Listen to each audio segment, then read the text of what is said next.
Welcome back. When we talk about Brady lists in full disclosure, we're talking about making sure no evidence is kept hidden, especially evidence about a police officer's past lies or crimes. Remember, we discovered more than 1,400 law enforcement officials on Brady lists across Arizona, going back 20 years. In Phoenix alone, at least 100 active officers on the force with documented integrity issues. Now that info is public record, so there should be no reason why files are withheld, slow-walked, or kept tucked secretly inside police departments. Even more confusing, there should be no reason why these integrity issues are not automatically sent to the state police board for license review. When we got the video and exposed this abuse of force, the story went national. A 2017 traffic stop. Glendale officers tasered a man nearly a dozen times in front of his children. Get in front of the car right now. Get in front of the car. Come on. And according to a lawsuit, Officer Matthew Schneider delivered the final tase to his testicles as he was handcuffed, laying face down on the blacktop on a 108-degree day. But for nearly 2 years, Glendale police were able to keep it all quiet, in-house. And when it comes to Officer Schneider, Glendale's top arrest leader for years, the department even minimized and then covered up the fact Officer Schneider pulled the car over for an alleged blinker violation he never saw. Surveillance video proved it clearly, without question. Schneider even admitted it during an internal investigation. Explain to me how you could have seen the signal from where you're at. The angle looks horrible, I'm not gonna lie. Now, obviously, watching this, yeah, it's not possible that I saw the violation. Schneider was never Brady listed. Even more, Glendale never turned over his case to the Arizona Standards and Training Board, AZ Post, the state board that licenses cops. Tell the truth. Tell the truth. You cannot lie. Again, we're given so much authority and so much power that we have the ability to impose on somebody that we can't have our judgment and our integrity questioned. This is Matt Giordano, AZ Post Executive Director. Director, good morning. The board often revokes officers' licenses for lying. An ABC 15 investigative reporter, Melissa Blasius, questioned him about our Brady List reporting. How seriously does AZ Post staff take cases of dishonesty and integrity? Very serious. The board has been very clear and very direct that they take a dim view on anyone who is dishonest as a police officer. There's no room in our profession for someone who can't be trusted. But there is no law to require police and prosecutors to report Brady misconduct to AZ Post. It's a major hole in oversight. And to see how big of a problem that is, we took our Brady database that goes back 20 years and also obtained a record of every state board case since 2000. Compare the 1,400 on the list to every AZ Post case. No record of roughly 400 Brady cases being heard by the state board. The way the statute's written, agencies are only required to report things to us when someone separates employment. Shut up.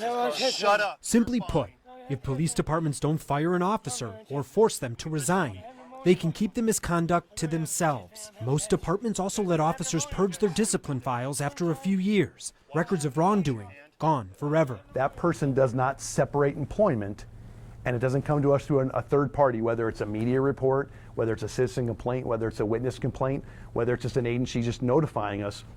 We might not know of those cases. After ABC 15's reporting, AZ Post has opened multiple licensure cases that police and prosecutors never sent to the state board. Those include Officer Schneider, who already forfeited his license, plus Ensley and Armour, who currently face cases. An integrity violation is paramount to the police profession and should come to Arizona Post for the board to have the ability to look at that person's certification.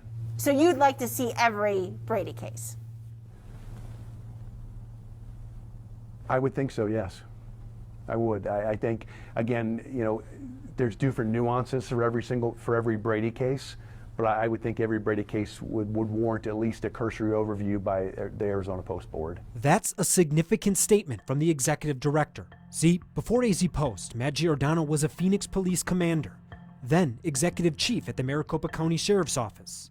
He's led major investigative units, but also spent years trying to rebuild Phoenix's community relations. He's no bureaucrat, so when Giordano says he wants to see every Brady case, it sends a message to every police department in the state. And shortly after Giordano said it, Phoenix police, who have by far the most active Brady officers, made an announcement. The state's largest police department says it is working on policies to report more misconduct to the state police board. But the department did not say if it would specifically forward Brady cases to the state board. So we asked Phoenix Chief Jerry Williams when we finally got our interview. Will you report every Brady list misconduct case to now AZ Post based on what you're looking at?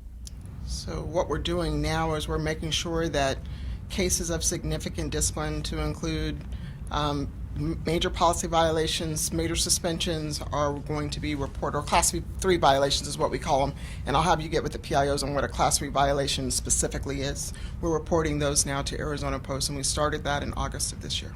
So what about Brady violations, though? If an officer has something that requires the prosecutors to track them for some sort of integrity issue, is that something you'll automatically send to AZ Post? So I think my response would be the same thing. So if an employee or an officer is disciplined, if we're looking into the case, if being integritable is part of that case, that's obviously going to be something that's going to go over to Arizona Post. But what I think you're asking me is if someone is on the Brady list, are we giving that to Arizona Post? And Brady covers a spectrum of things. The PIOs get you the list and spectrum, but when we have significant discipline, I'm absolutely going to report that to Arizona Post.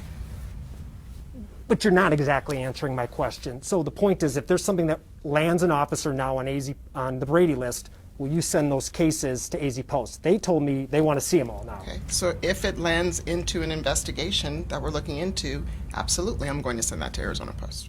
So yes, if it's a potential Brady violation and you sustain it, you'll go to? Yes. Okay. To clean and clear that whole exchange up, first, Phoenix policies show Class 3 major violations, like Chief Williams mentioned, do typically include issues of dishonesty, false statements, crimes. But it's not specific about Brady violations. And after the chief's promise, we asked police for documentation to confirm what she said. Instead, the department told us, quote, "These guidelines are not written in policy. Rather, this is a pilot program." Now remember, Phoenix never sent Officer Anthony Armour's Brady case to the state board, and you're about to learn a lot more about him, including multiple sex assault allegations and secret recordings of women.